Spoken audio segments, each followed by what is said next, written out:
அனைவருக்கும் வணக்கம். தனா கிட்டத்தட்ட ஒரு படை வீரர் தான். ஷூட்டிங் ஸ்பாட்டில் இல்லை, ஸ்கிரிப்ட் எழுதும்போது சரி, ஷூட்டிங்கில் சரி, போஸ்ட் ப்ரொடக்ஷனில் சரி, எல்லாத்துலேயும் அவர் தான் ஃபஸ்ட் நிற்பார். ஏதாவது தகராறு வந்தாலும் அவர் தான் ஃபஸ்ட் நிற்பார். அடினாலும் அவர் தான் ஃபஸ்ட் நிற்பார்.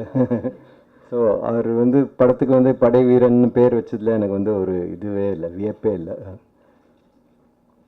அவர் முதல்ல எழுத்து, அப்புறம் நாடகம், நடிப்பு, இப்போ சினிமா, ஐ திங்க் எல்லாத்துலேயும் ஒரு ஒரு ஆர்வத்தை தாண்டி ஒரு வெறி அவருக்கு.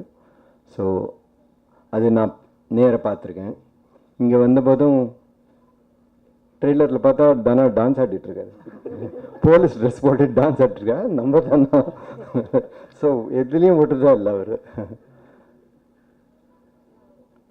அவர் எங்கூட நிறையா நாங்கள் ஒரு 5-6 வருஷம் இருந்தாலும் ஒரு அசிஸ்டன்ட் டைரக்டருக்கு ஒரு relationship becomes very close, very ஒரு சென்ஸ் ஆஃப் ஓனர்ஷிப் வந்துடுது. ஸோ நிறைய நேரம் அவர் கூட ஸ்பெண்ட் பண்ணியிருக்கேன். அவர் எனக்கு ஒரு கதை சொன்னார். சும்மா மற்ற பற்றி பேசிகிட்டு இருக்கும்போது, ஏதோ ஸ்கிரிப்ட் எழுதிட்டு இருக்கும்போது, எல்லாம் அன்றைக்கி வேலையை முடிச்சதுக்கப்புறம் ஒரு கதை சொன்னார். அவங்க ஊரை சுற்றி நடக்கிற ஒரு கதை. ஒரு 5 நிமிஷத்தில் ஒரு சின்னதாக ஒரு இது சொன்னார். வித்தியாசமாக இருந்தது, ரொம்ப இதுவாக இருந்தது எனக்கு. ஆனால் அது சரியாக பிடி கிடைக்கல. ஓகே, நான் தனா இட்ஸ் நைஸ் அப்படின்னு சொல்லி வி கண்டினியூட் ஒர்க்கிங். 3 மாதத்துக்கு அப்புறம் ஜெயமோகனோட வெப்சைட்டில் புதிய எழுத்தாளர்கள்னு அறிமுகப்படுத்தினார். அதில் முதல் கதை தனாவோட கதை. அது படித்து பார்த்தேன். என்கிட்ட சொன்ன அந்த கதை, ஆனால் அவர் எழுதின விதம் ஒரு ரொம்ப ரொம்ப அற்புதமாக இருந்தது. ஒரு தேர்ந்த பழக்கப்பட்ட ஒரு வெட்ரன் ரைட்டரோட, ஷார்ட் ஸ்டோரி ரைட்டரோட இது இருந்தது. ஒரு டோன் இருந்தது, ஒரு கமாண்ட் இருந்தது, ஒரு ப்ரிசிஷன் இருந்தது.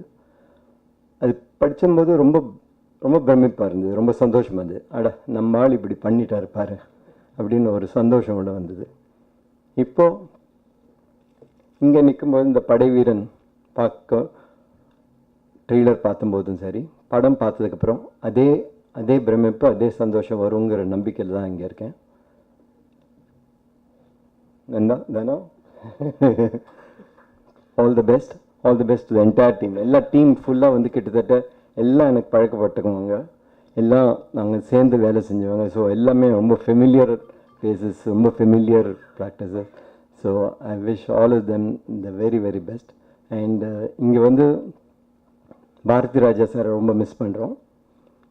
அவர் தமிழ் சினிமாவை ஒரு ஒரு டெஃபினட்டாக சேஞ்ச் பண்ணவர்னால் அவர் தான். அவரோட இன்ஃப்ளூயன்ஸ் இல்லாமல் அவருக்கு அப்புறம் யாருமே தமிழ் சினிமாவுக்கு, ஏன் சவுத் இந்தியன் சினிமாக்கே வந்ததாக நான் நினைக்கல. அவ்வளோ ஸ்ட்ராங் ஒரு பர்சனாலிட்டி, இன்னும் அவ்வளோ ஆக்டிவ், இன்னும் அவ்வளோ எந்தூசியாசம் அபவுட் சினிமா. அவர் இந்த மேடையில் இங்கே இருந்தார்னா அவர் கூட ஜாலியாக கொஞ்ச நேரம் பேசிகிட்டு இருந்திருக்கலாம். அவர் இல்லை, பட் ஆனால் அவரோட படத்தை பார்க்க நாங்கள் ரெடியாக இருக்கோம். All the best.